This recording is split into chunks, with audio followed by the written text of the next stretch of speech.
It's like Mark says, not a lot is written about this gift. Even in 1 Corinthians 12, 13, and 14, there's not a lot about the gift of giving. It's sort of just an expectation that we will give. And it's interesting, too, that David's talked about the gift of faith that works into the gift of miracles. And I think it's so with all the gifts, that it's the gift of faith that drives everything. As Hebrews 11 says, without faith, it's impossible to please God. So giving is usually understood as tithes and offerings in the Bible, and the Bible clearly distinguishes between the two. And I always thought of tithing as this law thing, but it actually predates the law. In Genesis 14:12, Abraham, that's way before Moses, comes back from the plunder and actually tithes, gives a 10% of the plunder to Melchizedek, who was the high priest at the time. Interesting, I've also heard a lot of sermons, not in Oceanside, about the fact that tithing is not really something of the New Testament. It's an Old Testament thing. But let's just look at 2 Corinthians 9, 6, 7. Clearly a New Testament verse that talks about giving. Remember this, whoever sows sparingly will also reap sparingly. Whoever sows generously will also reap generously. Each of you should give what you have decided in your heart to give, not reluctantly or under compulsion, for God loves a cheerful giver. And God is able to bless you abundantly, so that in all things, at all times, having all you need, you will abound in every good work. As it is written, they have freely scattered their gifts to the poor, their righteousness endures forever. These two verses say so much more than not tithing. It talks about, to me, it sort of is a picture of the Old Testament law that was what we have to do, going into the New Testament, where we have the Spirit of God living within us, and the renewal of our minds that happen. It's really living a life of generosity because of God's goodness and God living through us, versus the law that was given to Israel in the Old Testament. I also think that it refers, if you go through those two verses, it refers about a lot more than just giving our money. It's our time as well. Here's a New Testament verse that actually mentions the validity of tithing in Luke 11:42. I'll just quickly read through it. Woe to you, Pharisees, because you give a tenth of your mint, rue, and all other kinds of garden herbs, but you neglect justice and the love of God.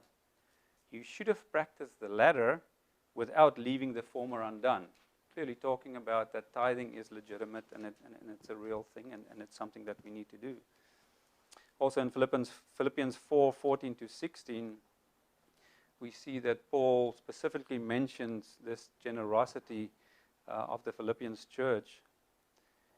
Yes, it was good of you to share in my troubles. Moreover, as you Philippians know, in the early days of your acquaintance with the gospel, when I set out from Macedonia, not one church shared with me in a matter of giving and receiving except you only. So clearly talking about the generosity of this church that shared with Paul. So how is this gift helpful?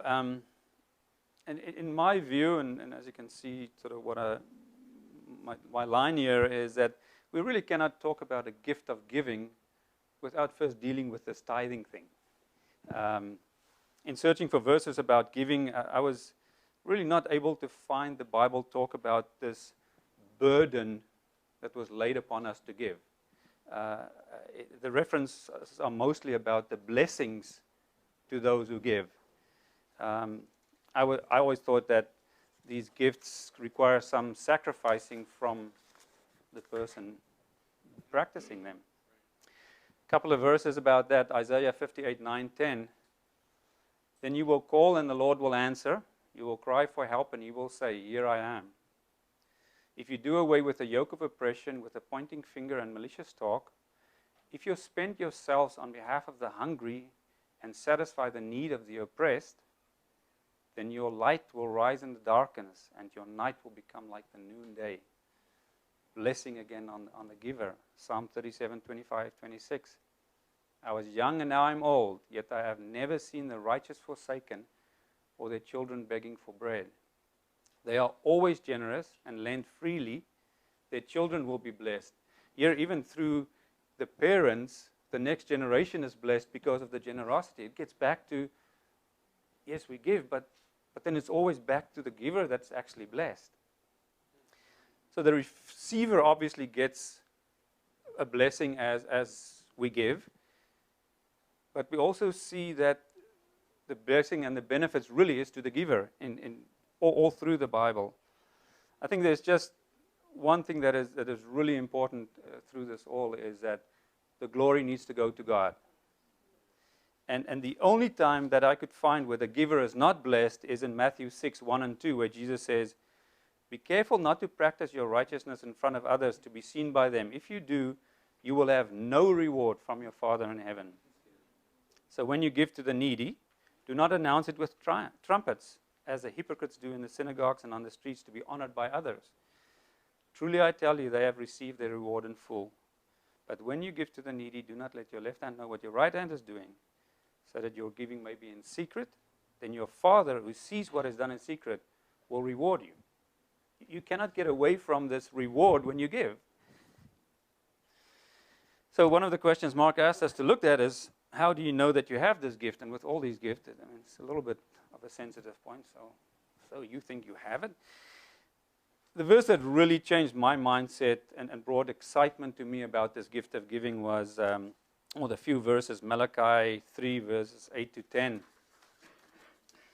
where God says, will a mere mortal rob God? Yet you rob me. But you ask, how are we robbing you? In tithes and offerings, you are under a curse, your whole nation, because you are robbing me. Bring the whole tithe into the storehouse, that there may be food in my house. Test me in this, says the Lord Almighty, and see if I will not throw open the floodgates of heaven and pour out so much blessing that there will not be enough room to store it. What a challenge and what a promise. The first part is to know that God blesses the giving, but first and foremost in tithing, which goes to the storehouse, the church. In my understanding, there's really no discretion allowed here that, well, my tithing is going to go to the Salvation Army, or my tithing is going to go to... The tithing goes to the storehouse, and that, in my understanding, is the church where you are fed. As Mike always says, that pastor that you're going to call when your child goes to hospital at 2 o'clock in the morning, that's the church where you should be tithing in. I think you know that you have this gift where number one is you have an excitement to give. You have an excitement to help people. An excitement to see what God will do and what will bring glory to His name. And the interesting thing is that it seems a lot easier to give when your bank account is full. But if you have to give that last $100, it gets a little bit tougher, and that's where the faith leads this gift, right? It's, I think, and that's one of the great benefits of this gift and many others, that you have to take God at His word, and it builds up your faith. And I've seen many times the evidence of God's promises, or promised blessing on giving. I believe in North America we can double, triple, quadruple our giving. And for most people, not all, we will not see a measurable difference in our standard of living. What will that do? Well, that will obviously increase God's blessing to us, because that's what the word says. If you give, you're blessed. And it will also bless the poor in the community, the poor around the world. As with many of the spiritual gifts, I think that there's two sides to the coin. You tend to, if you love this giving thing, you tend to sometimes run ahead of God. And you so focus on the physical needs that you forget about the spiritual needs. So I believe you really need to spend the time in asking God. Even Jesus said, you will always have the poor. So you cannot solve the world's problems. You have to really discern from God, and not only in Christmas season, you have to discern from God and ask God to show you where to give. There's a lot of need out there.